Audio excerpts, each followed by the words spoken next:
Lo que quiero tocar es una continuación de lo que vimos el año pasado. ¿Cuántos estuvieron el año pasado? Un poco menos que la mitad, tal vez. Entonces, a lo mejor voy a hacer un poco de repaso, pero lo voy a hacer de manera que no suena a lo que hice el año pasado, para que no se aburran los que estuvieron el año pasado. Quiero empezar en Génesis 18 y les quiero decir que lo que quiero tocar, a mí en lo personal, me tiene totalmente sacado de onda.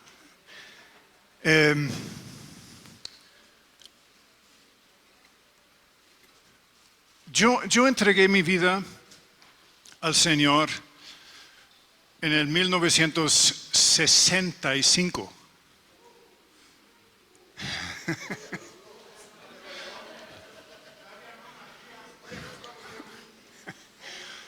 Pero fíjense,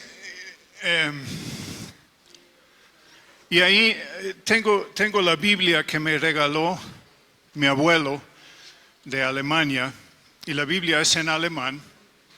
Yo aprendí a leer la Biblia en alemán antes de inglés, y ahí esta Biblia todavía la tengo, la tuve que mandar a volver a empastar, pero ahí viene la fecha y todo del evento.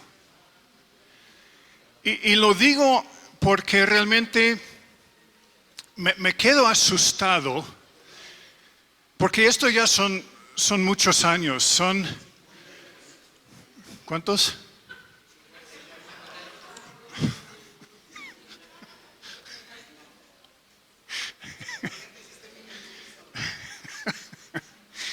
Sí, son años.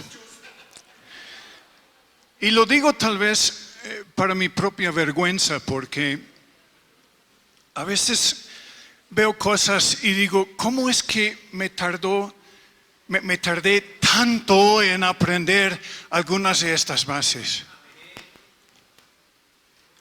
Y veo, en este año cumplí 60 años. Y como dicen, pues ya tengo mucho más pasado que futuro. Es cierto. Sencillamente es cierto. Y yo lo veo bien claro. Hace 8 años tuve un infarto que creía que me iba a matar. Y por poco Dios en su gracia me rescató la vida. Entonces uno se enfrenta con la realidad de que no siempre voy a estar aquí. De joven uno piensa que no, hay los pobres viejitos y esto y el otro, no, pero yo todo puedo y voy a vivir para siempre. Pues no es cierto, ¿no? Y lo que quiero tocar es algo que me ha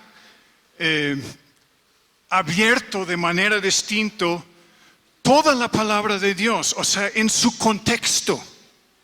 Para entender las piezas desde el principio hasta el final.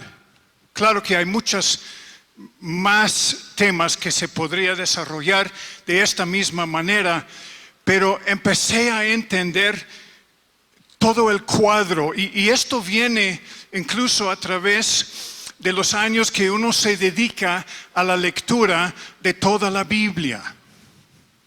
Esto viene porque uno tiene base y las piezas empiezan a encontrar su lugar. Pero eso sucede solo si nos dedicamos a la lectura de toda la palabra. Y yo he dicho muchas veces, creo que el diablo sabe mejor la Biblia que muchos de nosotros. Pero él la aplica de manera torcida. Él siempre con que Dios ha dicho, y viene con sus medias verdades y sus mentiras para engañarnos. Y nosotros que ya hemos sido engañados, no le cuesta tanto engañarnos, porque nacimos en el engaño. Total que quiero abrir en Génesis 18.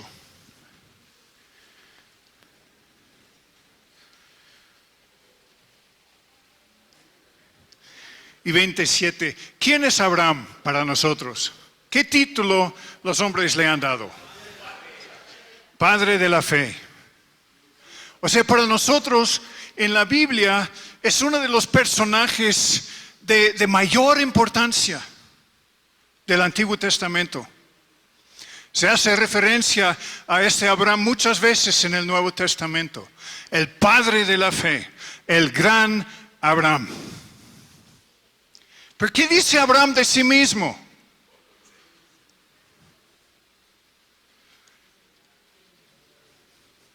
Dice, yo soy polvo y ceniza. ¿Qué es la ceniza? ¿Qué valor tiene ceniza? Ningún valor.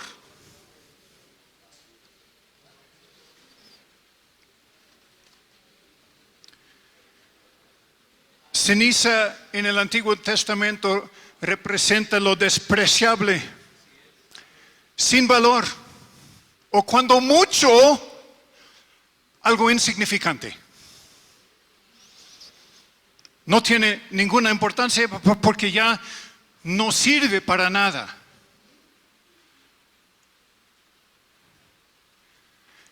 Y este hombre se presenta y dice, yo soy polvo y ceniza. ¿Qué es lo que entendió?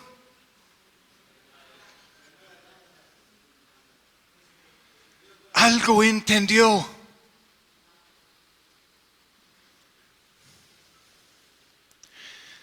Yo empecé a ver cosas en la Biblia que no supe cuadrarlos, no supe dónde colocarlos. Yo también, yo fui creado en una iglesia tradicional donde se hablaba mucho de gracia, de perdón, de un buen padre. Y cuando empecé a leer el Antiguo Testamento también habla de otras cosas, de un Dios terrible, de un Dios que dice, la venganza es mía y la voy a ejercer. Y dije, pues ¿cómo lo voy a entender ahora? Incluso en esto vamos a seguir. Vamos para Isaías 61. Y estos son lugares que yo he oído predicar muchas veces. Yo a mi manera los interpreté según la base que yo ya tuve o según los maestros que los estuvieron compartiendo. Pero pasando los años me quedé inquieto con muchas de las explicaciones que había oído. Porque más base tuve en cuanto a la lectura de toda la Biblia, más cosas me inquietaron de los que yo había llegado a creer que es así. No sé si a alguien más le ha sucedido o a lo mejor soy hereje y mejor me corren.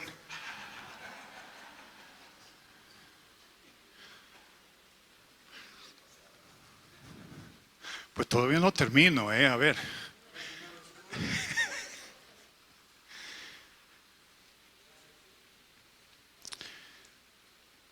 ¿Quién está hablando aquí?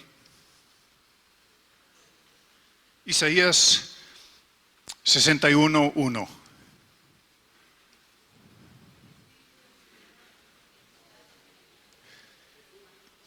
¿Quién está hablando?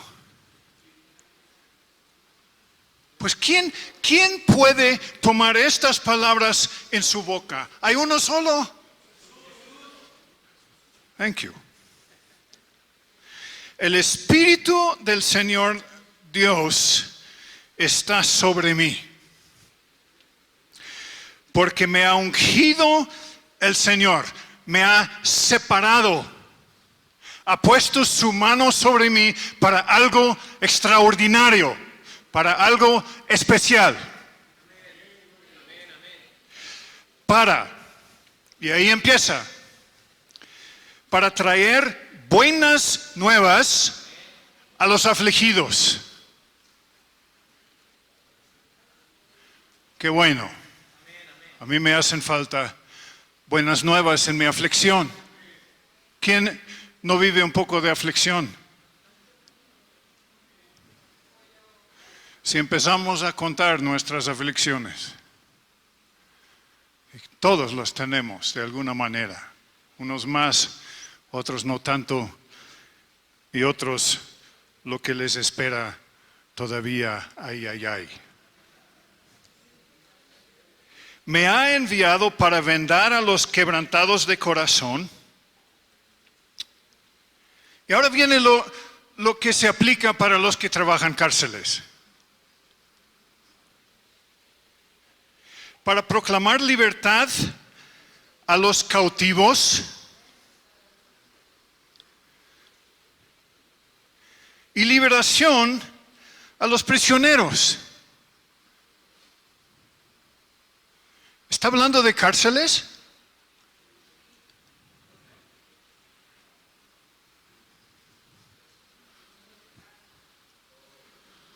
Hay de todo.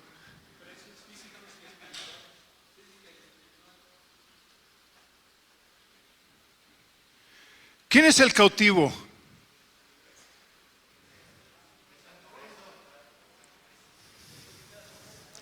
¿Quién es el preso? ¿De quién está hablando Jesús aquí?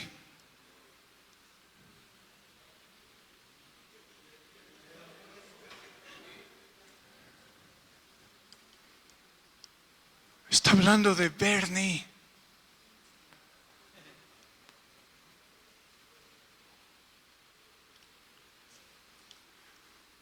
Yo cautivo, yo preso, yo polvo y ceniza. ¿Por qué?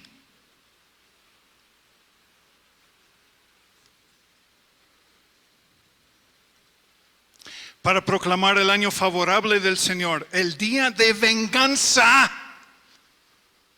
¿De qué se va a vengar? Buenas preguntas. Y ahora vamos a abrir unas citas más donde habla tan claramente de la venganza del Señor. Me voy a vengar de esto, porque he sido robado.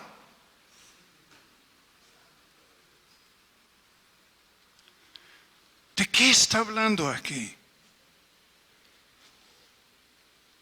Para consolar a todos los que lloran. Para conceder a los que lloran en Sión, se les dé diadema en vez de ceniza, aceite de alegría en vez de luto, manto de alabanza en vez de espíritu. Ahí viene lo que Dios va a hacer con el problema preexistente aquí. Entonces tenemos que preguntarnos de qué se trata. Y para eso tenemos que ir a Hebreos 2.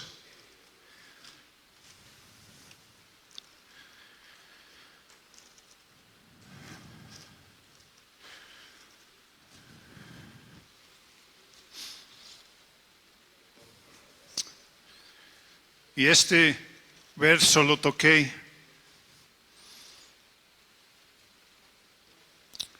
el año pasado y realmente para entender eso y para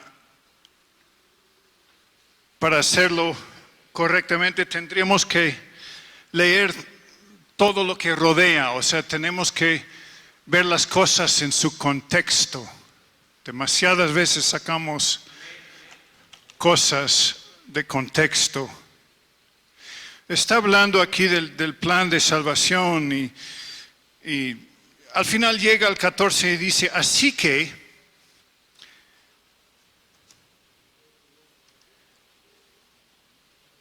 por cuanto los hijos participaron de carne y sangre, él igualmente participó también de lo mismo. ¿A qué se refiere? está diciendo que Dios nos creó a nosotros. Esto está en el 14. Hebreos 2, 14. Dios nos creó a nosotros carne y sangre.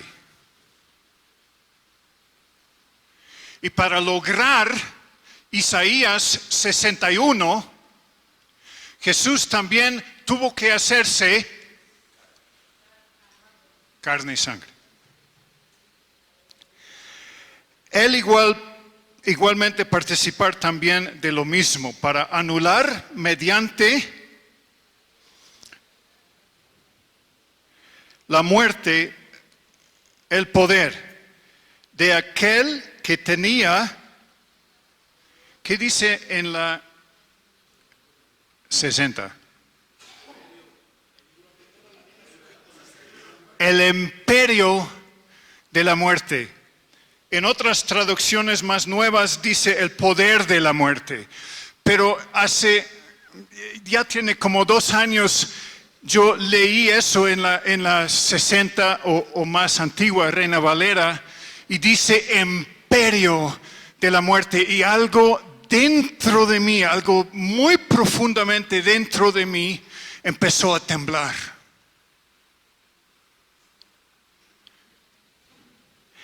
Y empecé a entender algunas cosas. En la caída, en Génesis 3, creo que nosotros pasamos por la vida y muchas veces no pensamos estas cosas mayormente o muy a la ligera, pero empecé a volver a tomar un vistazo a Génesis 3, a lo que sucedió en Génesis 3, y me di cuenta a través de estos otros versos, y vamos a ver unos lugares más, del éxito completo y catastrófico de Satanás. Y que todo lo creado fue sujeto al imperio de la muerte. Todo lo que Dios creó fue sujeto al imperio de la muerte, y al que lleva ese imperio, ¿quién es? El padre de la mentira. Fue un éxito total.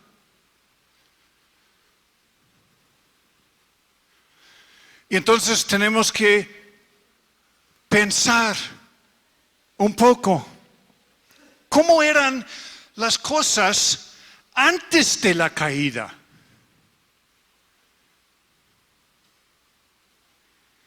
¿Cuáles fueron los propósitos de Dios para la creación? ¿Y cómo fue en el principio? Yo creo que fue tan distinto a lo que nos rodea que ni nos podemos imaginar la belleza y la armonía que existió en aquello, en lo que Dios había creado. Era perfecto, era una armonía increíble. Y fíjense, todas las cosas que podemos ver, lo que Dios hizo en perfección. El que dirige el imperio de la muerte tuvo un antítesis. Tuvo una antítesis para lo perfecto. ¿Están conmigo? Por ejemplo, yo me imagino que el caminar de Adán y Eva en el jardín fue lo más dulce con su Dios, su caminar con Dios, su intimidad con Dios, fue lo más dulce que uno se puede imaginar. Una armonía en esa relación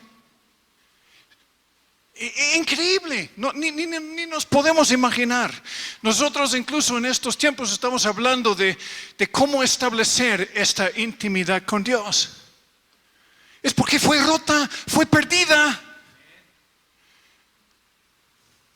Y el antítesis que el enemigo puso fue la religión. En vez de intimidad, de relación, tenemos religión. religión es la respuesta. Nosotros de alguna manera, el ser humano de alguna manera entiende que tiene una necesidad de intimidad con Dios porque son como recuerdos de aquello. No sé si me explico. Pero porque hemos sido engañados, porque el ser humano tomó la decisión equivocada y por su pecado todo fue sujetado. Dice que toda la creación fue sujetada al imperio de la muerte. Entonces, pero aún está esto ahí adentro y pensamos que en la búsqueda de la religión encontraremos la verdad. Por eso el mundo está llenísimo de religiones, todos buscando la verdad. Y nos hemos dado cuenta que en la religión no se encuentra la verdad. Es una desviación bien programada de Satanás a lo que Dios quiere. Y lo que queremos es intimidad con el Padre.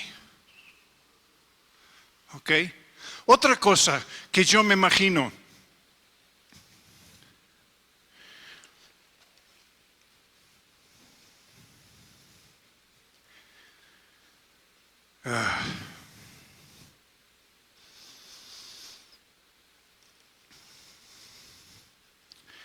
Tengo que sacar un papel.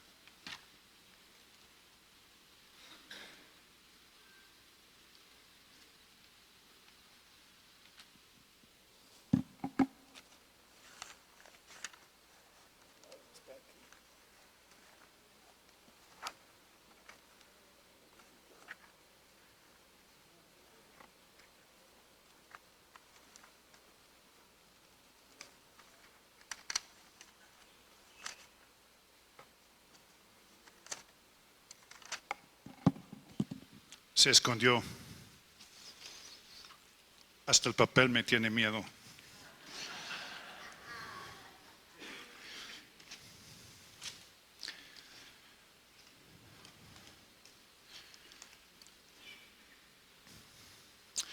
Otra cosa que me gusta imaginarme es la relación entre Adán y Eva. Imagínense una pareja caminando en armonía perfecta.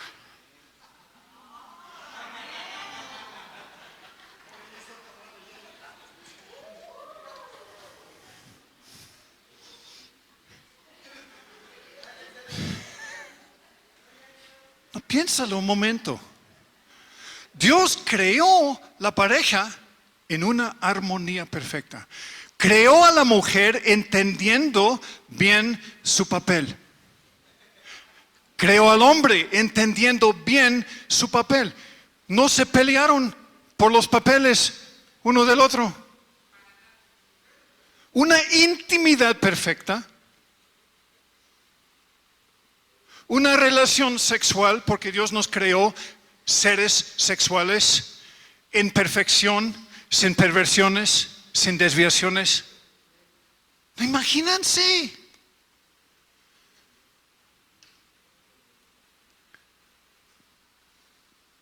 ¿Y qué tenemos en el mundo que nos rodea?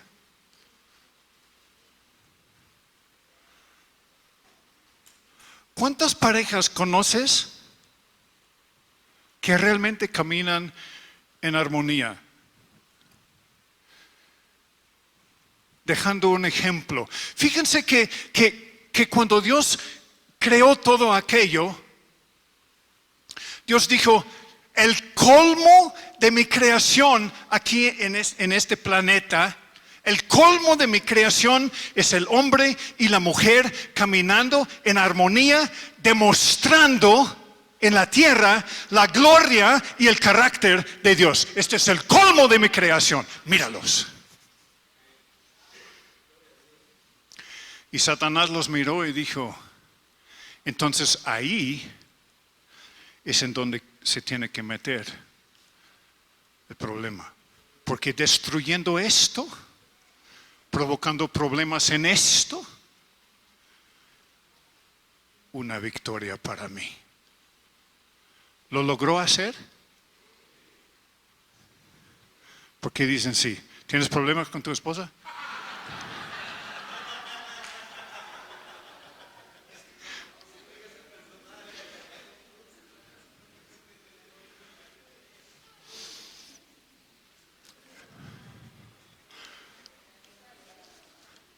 Y en esta área me quisiera enfocar un poco, pero también podemos ver otras áreas.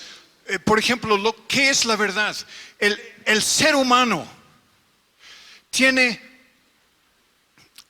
los años que tiene en la tierra, existe la búsqueda de la verdad en distintas formas. Mi hijo tiene algunos títulos en filosofía. ¿Qué es la filosofía?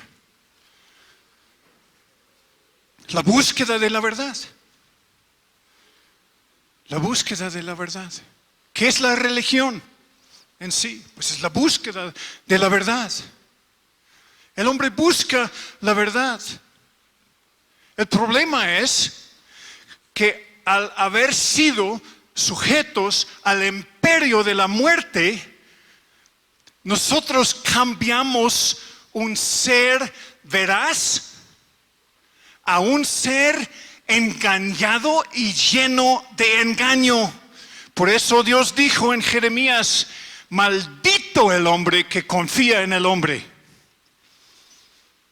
Y ahí empezamos a pensar: ay, sí, ¿cuántos me engañaron a esto y el otro? Y el hermanito fulano este que me engañó. Y yo también empecé a pensar así hasta que empecé a entender cómo en realidad es esto. Maldito Bernie si confía en Bernie. Porque Bernie es engañado, fue sujeto al imperio de la muerte. Desde antes de nacer. Por eso mi amigo, cuando le trajeron un nieto nuevo, dijo: ay, qué bonito pecadorcito. No le gustó nada a la mamá, pero ¿cierto o no?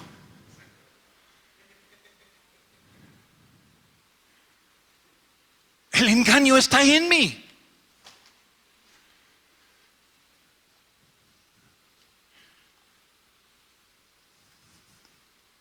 Después de 50 años de haber conocido al Señor, me encuentro batallando a veces cuando me conviene algo mucho con el engaño. ¿Qué es esto?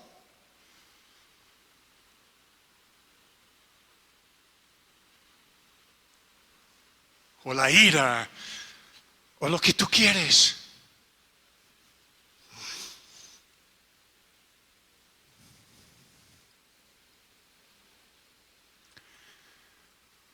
Satanás se dio cuenta que en este éxito Dios fue quitado del trono de su creación. No fue quitado del trono, pero de su creación, de nuestras vidas.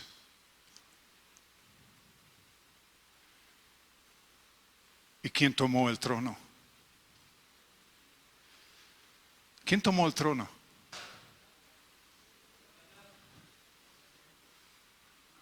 Satanás, el padre de la mentira.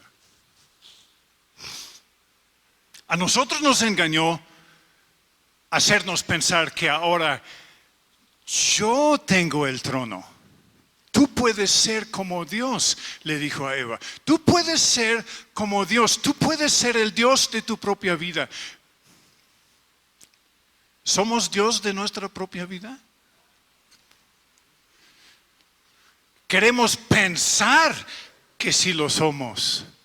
Y mientras nosotros pensamos así, está muy contento el que verdaderamente tiene el trono de nuestras vidas. Entonces vemos Bueno, voy a hacer pausa y quiero leer algo, porque tengo que volver a lo de los matrimonios. No es por nada que batallamos el ser humano tanto en establecer un matrimonio. Yo he dicho muchas veces que lo más difícil para un hombre es llevar bien su propio matrimonio y su propia casa. Ni el trabajo le cuesta tanto, ni el ministerio le cuesta tanto, y todas las demás cosas. Incluso el hombre es el hombre cristiano es muy hábil para engañarse a sí mismo. ¿Están aquí? Y decirle a su esposa, pero querida, es la obra de Dios. Y utiliza la obra de Dios como pretexto por no ocuparse en la casa donde tiene que estar también ocupado en su relación con su mujer.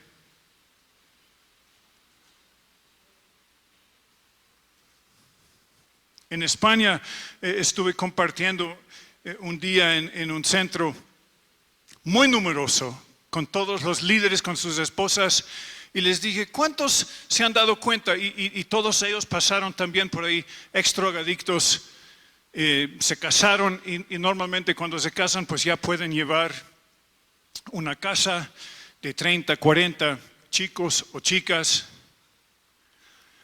Y les dije, ¿cuántos se han dado cuenta que es mucho más fácil estar ahí ocupado en la casa de chicos que estar en tu casa con tu esposa? No, pues esa es la obra de Dios. Y ella tiene que entender que esto va primero. ¡Qué cobarde! Es cierto, es cobarde este hombre.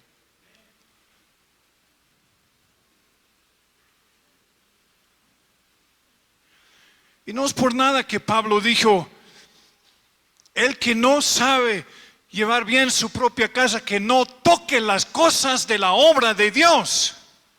Porque ahí si uno aprende en esta relación a hacer las cosas en orden y buscar intimidad y buscar armonía, ¿va a costar?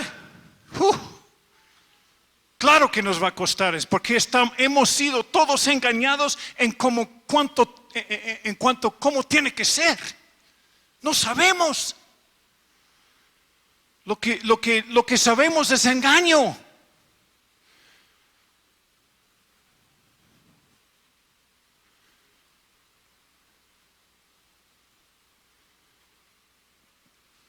Y el desafío más tremendo de mi vida ha sido aprender a ser buen esposo. Y ahí voy. Alicia y yo cumplimos en este año 39 años de casados. Y nos sentimos realmente felices y bendecidos por las batallas que hemos vivido, porque nos han impulsado hacia más y más y más intimidad en todas las áreas. Y la dicha que yo tuve, como muchos saben, es haber tenido un padre que nos enseñó las bases para estas cosas. Y yo nunca conocí a ninguna otra mujer aparte de Alicia. Y eso fue después de casarnos. Porque si tú añadas todas aquellas otras cosas, simplemente te estás dificultando más aprender cómo tiene que ser.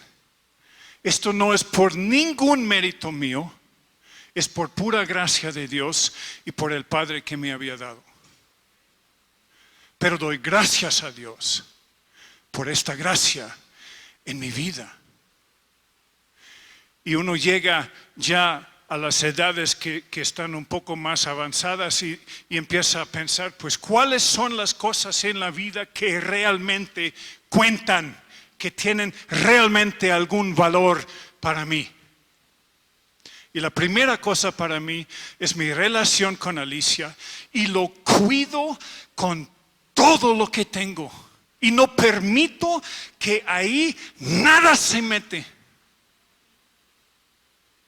Y ella lo sabe y por eso se siente segura en esta relación.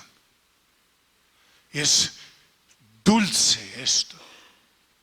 Y como dije, la intimidad, lo que ha sido mi experiencia, la intimidad ha ido en aumento intelectualmente, espiritualmente, físicamente. Es el tesoro más grande de mi vida.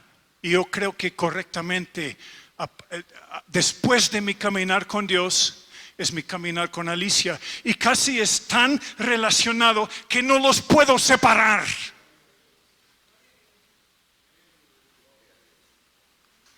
No los puedo separar. Si voy bien con Dios, voy bien con Alicia. Si voy mal con Dios, empiezo a andar mal en mi relación con Alicia. Lo que aprendo ahí lo aplico aquí.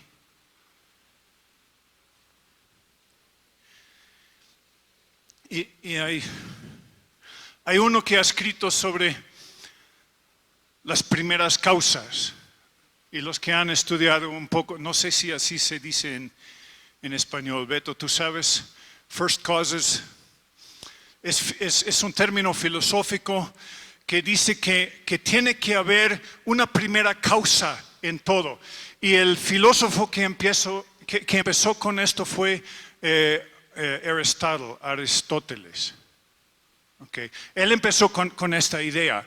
Si hay un árbol, es que había sido una bellota. Y si hay una bellota, es que había habido un árbol. Y este árbol también tuvo una bellota y también tuvo un árbol, y ahí va, y es buscar dónde empezó este árbol. ¿Qué fue la primera causa de este árbol? Y así empezaron los filósofos a ver las cosas. Tomás Aquinas también se metió ahí, claro, de punto de vista que Dios fue la primera causa. Y así con los hombres, si hay un hijo es que había un padre.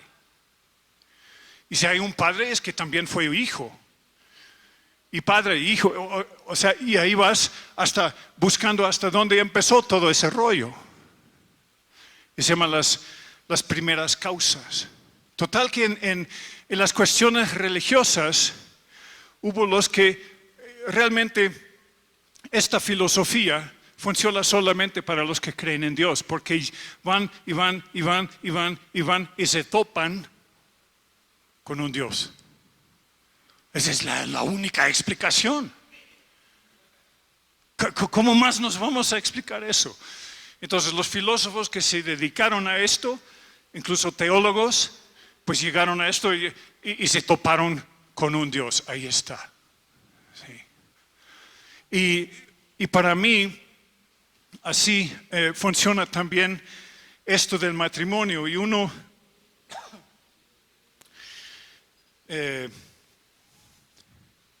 que escribió sobre primeras causas habla de la pérdida del equilibrio en el universo creado en la caída. No sé si les pasa, pero cuando yo llego aquí a Toluca, como es muy alto y vivo a nivel del mar, me cuesta a veces respirar. Se me va el ritmo. Me tienen que tener un poco de paciencia. En otros años, incluso me había enfermado. Estás aquí 3 o 4 días y de repente estoy con dolores de cabeza y de panza y otras cosas. Al final hablé con el médico y me dijo, no, esa es enfermedad de altura, me dijo. Y para este viaje me dio una receta, pero y me siento muy bien, pero gracias a Dios por drogas cristianas. Pero aún así a veces como que se me acaba el aire. Nada más, quiero leer lo que encontré en cuanto a lo que acabo de compartir sobre el matrimonio. Se me hace, aunque no me acuerdo, perdóname que no apunté el autor de esto, quisiera darle sus méritos debidos. Se me hace que fue Kierkegaard, que fue un pastor, filósofo danés que vivió hace como 150, 160 años. Pero él dijo que se me hace que el sistema fundamental de todo el universo creado tiene por estándar o patrón o modelo el orden bíblico y correcto de la relación entre hombre y mujer. Y yo digo, hasta antes de la Biblia. Sí, porque ellos vivieron antes de la Biblia, ¿o no? O sea, podríamos decir en la creación, porque los principios bíblicos que encontramos para el matrimonio ahora es para sanarlo.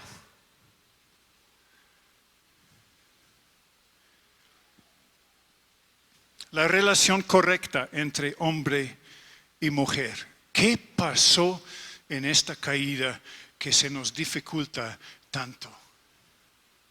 La mujer pierde el rumbo en cuanto al papel que le toca. ¿Cuál es uno de los problemas que tiene el hombre?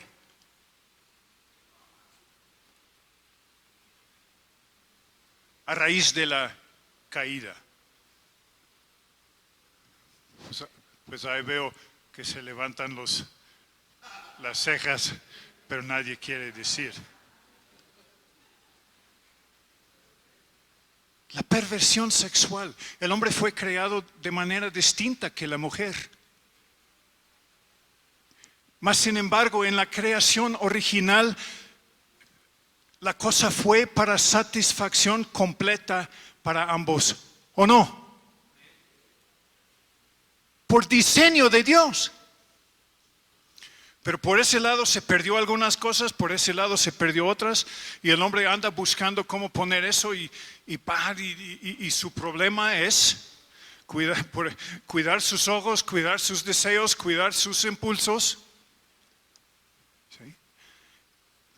Todo porque Dios puso eso ahí, pero no para ser usado como hoy en día en el mundo se usa, desde la caída. ¿Sí? Cualquier distorsión en la estructura de la relación hombre y mujer correcta tendrá por consecuencia distorsión en toda la humanidad. Primeras causas. No es manipulación alarmista o exageración al creer en el Creador y la paternidad de Dios y después rehusamos y rechazamos el asignado papel de hombre y mujer. Entonces, en esencia, estamos rechazando el dominio y el reino de Dios en nuestras vidas. Ya suficiente de esto, pero es para darle peso a la importancia de cuidar tu familia. Y si es necesario salirte del ministerio un tiempo para encontrar un equilibrio mejor en tu vida familiar, hazlo. Porque tarde o temprano vas a echar a perder las dos cosas.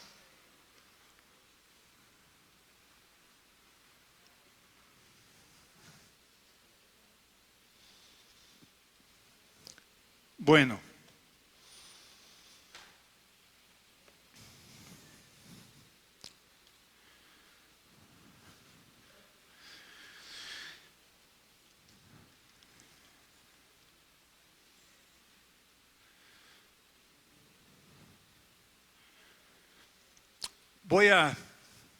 Ya vamos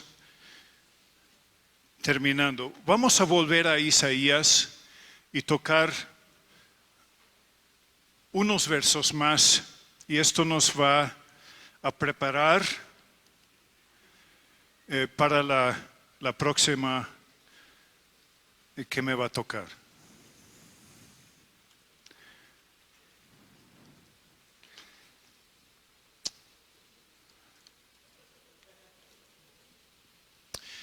También ahí en Isaías 1, cuando habla de la liberación de los cautivos y de los presos, podemos ver en Apocalipsis 1:4, cuando tenemos el cuadro de Jesús presentado ahí, y fue Mark que habló del Padre y cómo este es el mismo Padre. ¿Se acuerdan de esto y lo otro? Estoy de acuerdo, pero el cuadro que yo tengo en mi mente de Cristo es este de Apocalipsis. Esto me impresiona. Este es mi Cristo. Este es mi Dios. No es un medio afeminado con un vestido blanco, con sus sandalias que anda por ahí, besando bebés. Estos son los políticos. Pero vuelven a leer Apocalipsis 1:2. Pelo blanco como la nieve, como la lana blanqueada. Es sabiduría pura, sin engaño. Y esto lo del engaño lo vamos a aclarar más adelante. Ojos que le salen llamas de fuego y que penetran a nuestras vidas. ¿Qué le sale de la boca? La espada, que es la palabra. Pies de bronce, bruñido, refinado, etcétera, etcétera. Ahí lo pueden leer, pero también dice que este Jesús vino para librar a los cautivos, que somos tú y yo por la caída. Esto de salir de este imperio de la muerte no es automático ni mágico. Dios sí creó un plan y podemos leer, y con esto voy a terminar si puedo, nada más unos versos. Hay muchos que hablan de esto.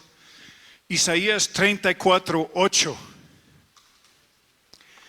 Porque es día de venganza del Señor, año de retribución para la causa de Sión, para la causa del pueblo que he escogido. En Isaías 63 y en el 4, porque el día de la venganza estaba en mi corazón y el año de mi redención había llegado. Y 59:17. Y después en Jeremías 46 días dice que para vengarse de sus enemigos. En Nahum 1 dice celoso y vengador e irascible. Uy, ¿quién es este Dios? Celoso, vengador, irascible.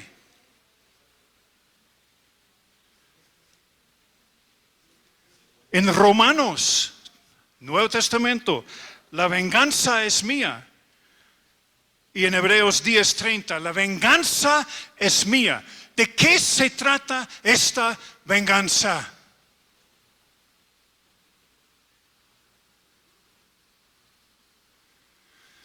Dios dijo, el enemigo engañó. Toda mi creación fue sujeta ¿a qué? A esclavitud, al imperio de la muerte.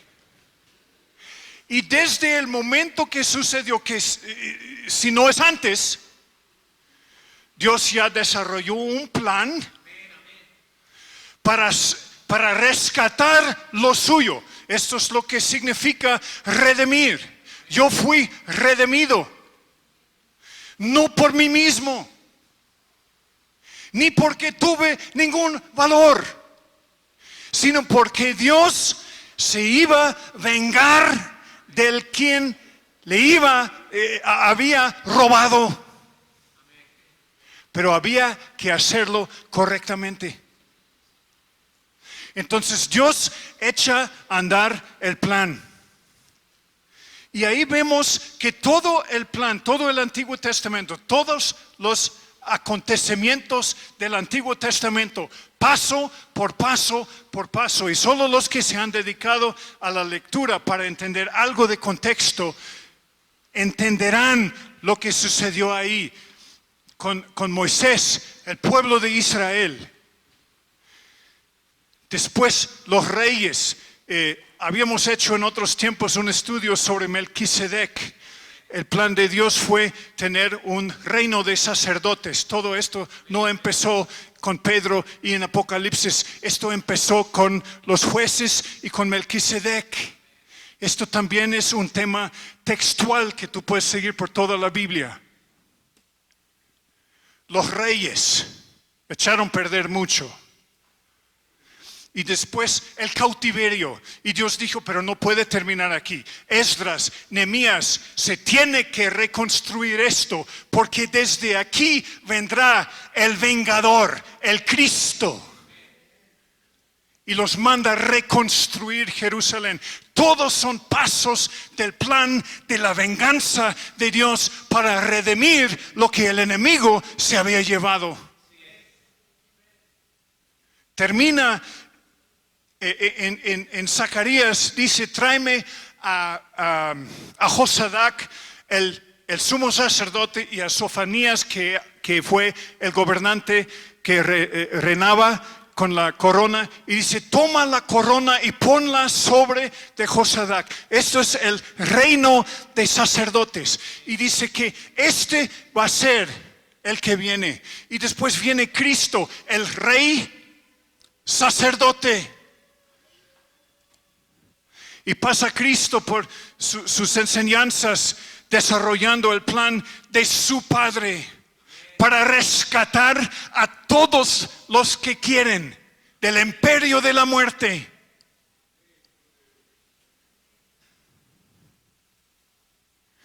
Y al final, antes de morir, dice, ley y profetas, Moisés, Elías, ahí en el monte.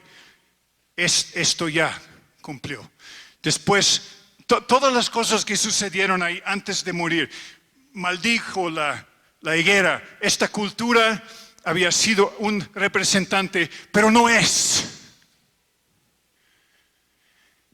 El templo, limpió el templo. Muchas cosas, muchos detalles. Y después tenemos que leer en Lucas 22.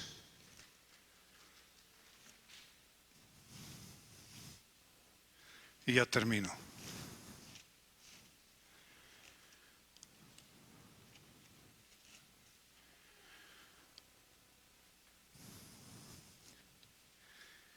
En la cena. ¿Y qué sabemos? Lo compartió Stuart en la mañana. Venga tu reino. ¿Por qué? Es que de momento existe otro que se llama el imperio de la muerte. Pero tiene que llegar otro para nosotros poder ser trasladado, Colosenses 1:12, del imperio de la muerte. ¿A qué? Al reino glorioso del Padre. Entonces todo este hablar de los cautivos y de la venganza está enfocado en esto. La venganza del Señor fue en contra del imperio de la muerte que se había apoderado de lo que Dios había creado. Y dijo, esto es mío y de alguna manera me lo voy a redimir. Y cuando yo empecé a ver la importancia del reino, y ustedes saben porque yo tengo años tocando este tema, un poco aquí, un poco allá. Y aquí viene Jesús en la cena, comiendo con los suyos. En el 14, cuando llegó la hora, se sentó a la mesa y con él los apóstoles. Fíjense que lo que Jesús tiene en el corazón en este momento. ¿Me voy a morir? Esta es la última que vamos a comer de esta manera en el mundo en que vivimos, en cómo está el mundo. Pero cuando yo regrese, la volveremos a comer. Y ahora va a ser en el reino de mi Padre. No entendemos la importancia de esto.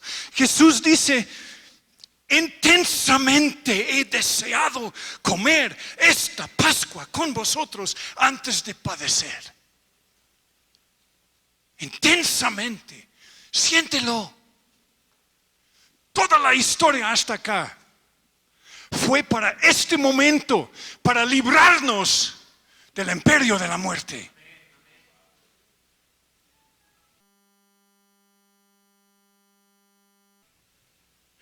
Porque os digo que nunca más volveré a comerla hasta que se cumpla en el reino de mi Padre. A veces no sabemos apreciar lo que Dios hizo por nosotros. El plan que Cristo desarrolló para redimirnos y sacarnos de este imperio oscuro de la muerte.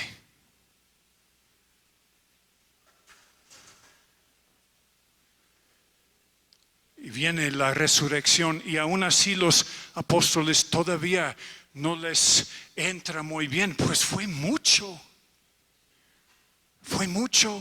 Para ellos son 3 años, para mí llevan 52.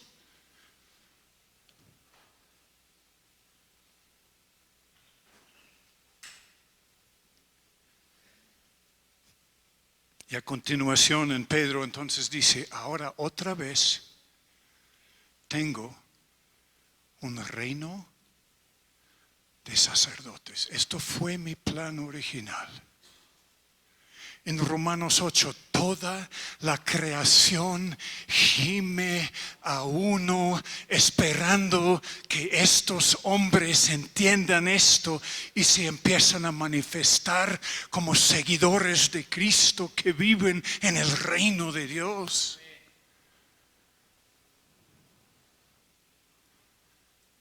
Todo mundo lo quiere ver. La creación ni sabe lo que está deseando ver, pero esto es, hemos sido redimidos por la venganza de nuestro Dios que es celoso por su creación. Y ahora nosotros también nos tenemos que vengar. ¿Están conmigo? De lo que hemos perdido, de lo que hemos sido engañados. Y dedicarnos a buscar la verdad y hacer todo posible por vivirlo y vivir vidas transparentes. Restablecer lo mejor que podamos nuestros matrimonios para que sean algo que refleja la gloria de la creación inicial de nuestro Dios.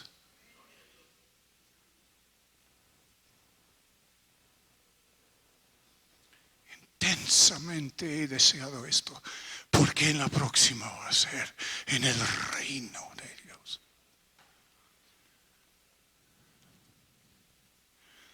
Y yo de joven salí de la iglesia porque estuve totalmente aburrido Amaba a Dios, pero aburrido. Siempre en domingo y siempre lo mismo. Y le dije a Dios, llévame por donde encuentro la realidad de lo que yo veo escrito aquí. 20 años de edad tuve. Porque si no, el mundo se me está haciendo muy atractivo. Pero tengo que entender. Y Dios dijo, no yo te llevo. Renuncié a la iglesia, me fui. En un año más, 2 años más estuve viviendo en la sierra de Oaxaca. Con mi esposa de 1 mes. ¡Qué aventura! No se lo recomiendo. Pero nos sirvió porque aprendimos a depender uno del otro y querernos, desarrollar intimidad uno con el otro. Y les aseguro que Dios escuchó mi oración. Y aun si yo he sido lento en aprender, me mostró poco a poco su reino. Y es la cosa más emocionante, aparte de mi intimidad con Dios por Cristo, que existe en el mundo. Porque es una verdad pura. Algo en que puedes depositar tu vida, tu confianza. Esto nos va a servir de trampolín para lo que vamos a ver mañana. A mí me fascina este libro. No tiene fin las cosas que uno descubre ahí. Es como Dios, no tiene fin. Las riquezas que hay ahí. Padre, tantas gracias te damos porque tú te has vengado. Tú nos has redimido. Tú nos has abierto la salida del imperio de la muerte y has preparado y tienes para nosotros un reino sin igual. Un reino tan emocionante, tan desafiante.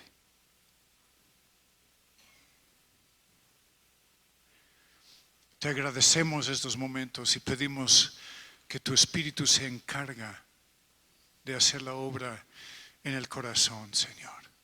A pesar de quiénes somos. A pesar de quién soy. Gracias, Padre. ¿Cómo te daremos las gracias? Gracias, Padre. Amén.